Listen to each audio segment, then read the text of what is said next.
मनीष खंडूड़ी वो नाम बन चुका है जिसने उत्तराखंड की राजनीति में एक नई बहस खड़ी कर दी है। उनको हर कोई अपने पिता जनरल बीसी खंडूड़ी के राजनीतिक वारिस के रूप में देखना चाहता था, लेकिन मनीष ने कांग्रेस का दामन थामकर एक नई राजनीति और बहस को जन्म दे दिया है और अपना राजनीतिक करियर शुरू कर दिया है।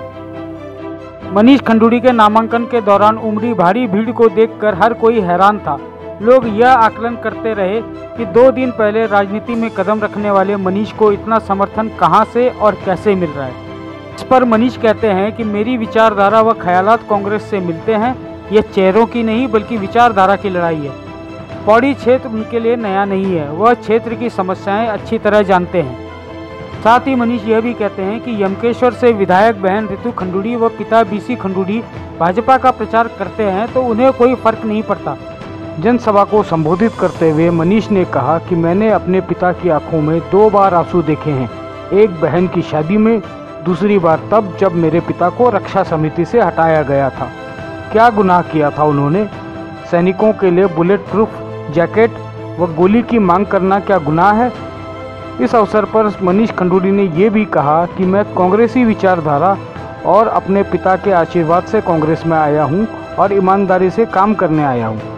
साथ ही यह भी कहा कि बीजेपी ने कई बार मेरे पिता का अपमान किया, लेकिन वे फिर भी सिपाही की तरह सैल्यूट कर चुप हो गए। देखिए, मैं ये सवाल का जवाब दे सकता हूँ, पर आप इन लोगों से भी पूछिए। इतना हर्षोल्लास, इतनी ऊर्जा मिले मुझे यहाँ पे आके कि मुझे तो बहुत खुशी हो रही है। और राजपाल बिष्ट जी जो है मेरे साथ खड़े हुए हैं, प्रदेश महामंत्री हैं, वो भी सवाल का बहुत अच्छा जवाब दे सकते हैं। इतने शॉर्ट नोटिस पे इतनी बड़ी रैली, इतनी बड़ी सभा कराना आसान नहीं है। मैं ये भी आपको कहूंगा कि वो आदमी कहेगा कि कुछ नहीं है, फौजी है, उत्तराखंडी है, सैल्यूट मार के निकल जाएगा, वो कहेगा ठीक है मुझे रक्षा समिति से निकाल दिया, कोई नहीं। पर मैंने अपने पिता की आंख में आंसू 2 बार देखे हैं, सिर्फ 2 बार जिंदगी में। एक बार जब मेरी बहन की शादी हुई थी और वो ससुराल गई अपनी, और दूसरी बार जब उन्हें रक्षा समिति से निकाल दिया था, चुपचाप रोए थे वो, मैंने देखा है उनको। ये मैं नहीं भूल सकता, उनके पुत्र होने के नाते मैं नहीं भूल सकता। वो कुछ नहीं कहेंगे। और जाने दीजिए, एक आदमी की बात है, पहाड़ का आदमी है, उत्तराखंड का आदमी है, सैल्यूट करके बता दें कि मनीष खंडूड़ी के नामांकन के दौरान उनके साथ उमड़ी भीड़ को देखने के बाद सतपुली में राज्य मंत्री दीप्ति रावत ने जुबानी जंग शुरू कर दी है। उनका कहना है कि नामांकन के दौरान जमा लोगों की भीड़ कांग्रेस की प्रायोजित और धन बल की भीड़ थी, जबकि भाजपा के तीरथ सिंह रावत के नामांकन में लोग अपनी मर्जी से आए थे और तीरथ सिंह रावत किसी पहचान के मोहताज नहीं है। और आज भी यह भीड़ तीरथ सिंह रावत के साथ जुड़ी हुई है, जबकि मनीष खंडूड़ी को कोई नहीं जानता।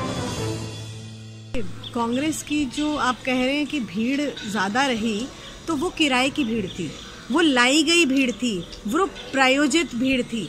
जो भारतीय जनता पार्टी के लोग वहाँ पहुँचे थे वो कार्यकर्ता थे, वो स्वयं से आए थे। हमने किसी को वहाँ पर गाड़ियाँ और ये सब प्रोजेक्ट करके नहीं दिया कि वो ये सब लेकर आए वहाँ पर गाड़ियाँ जो आई हैं, जो लोग आए हैं, वो स्वयं से आए हैं, अपनी इच्छा से आए हैं। तो उस चीज़ में फ़र्क होता है। सिर्फ एक नॉमिनेशन को देखते हुए हम ये थोड़ी ना कहेंगे कि आप खुद ही देखिए कि किस तरीके से उनका जनसंपर्क है। आप जाइए, आप सतपुली में पूछिए, आप पूरे इलाके में पूछिए, चौबट्टा खाल में पूछिए, आप पौड़ी लोकसभा में पूछिए, हर जिले में पूछिए, तो क्या कोई जानता है? उनकी शक्ल भी पहचानता है? फोटो में भी किसी ने देखा है कि कौन है कांग्रेस के प्रत्याशी, कौन है मनीष खंडूड़ी? क्या कोई जानता है? देखिए, आप कह रहे हैं टक्कर दे पाएंगे, मैं कहूँगी वो टक्कर में ही नहीं है। सामने वाले जो कांग्रेस के प्रत्याशी हैं वो किसी टक्कर में ही नहीं है। सिर्फ हम पूर्व मुख्यमंत्री जी का बेटा होना कोई एक मापदंड नहीं है ना चुनाव लड़ने का। आपने अपने क्षेत्र के लिए, अपने इलाके के लिए, अपने लोगों के लिए क्या किया है, क्या आपका योगदान है, कितनी समाज में आपने काम किया है, वो कहाँ है? आप केवल चुनाव लड़ने आए हैं और चुनाव नहीं जीते तो आप वापस चले जाएंगे। तो ये मुझे लगता नहीं कि लोग इस चीज़ को यहाँ पर एक्सेप्ट करेंगे। जनरल खंडूड़ी हमारे बहुत बड़े और सम्मानीय नेता हैं, वो भारतीय जनता पार्टी में ही हैं और स्वयं हर व्यक्ति आजकल अपने आप में एक इंडिपेंडेंट है और अपने आप में सोच सकता है, तो वो उनके बेटे हैं, वो एक उनका परिचय है। लेकिन दूसरा परिचय है कि वो आज कांग्रेस में हैं, लेकिन उनके पिताजी अभी भी भारतीय जनता पार्टी के ही सदस्य हैं और वो प्रचार में आएंगे और तीरथ जी का ही समर्थन करेंगे और उनके लिए ही वोट मांगेंगे। इस अवसर पर उत्तराखंड आंदोलनकारी मोहन उत्तराखंडी ने मनीष खंडूड़ी की उपस्थिति में कांग्रेस का दामन थामा। उक्त सभा की अध्यक्षता गंगा सिंह बिष्ट और संचालन मीना लिंगवाल ने किया। साथ ही जनसभा में चौबट्टा खाल विधानसभा के पूर्व प्रत्याशी राजपाल बिष्ट, जिला अध्यक्ष कामेश्वर राणा, पूर्व जिला पंचायत अध्यक्ष केशर सिंह, युवा नेता कविंद्र इस्टवाल, मोहनलाल पहाड़ी, नरेंद्र नेगी, विधानसभा यूथ अध्यक्ष रोहन नेगी, मंडल अध्यक्ष कीरत सिंह, नगर अध्यक्ष सुरजन सिंह, नगर अध्यक्ष अनुसूचित प्रकोष्ठ पूरन जेरवान, प्रताप सिंह, किरण रौतेला, रणधीर सिंह, दीप्ति खंतवाल, जयदीप नेगी, सर्वेश सिंह, विकास रावत आदि उपस्थित रहे। हिमालय न्यूज़ के लिए कोटद्वार से भगवान सिंह की रिपोर्ट।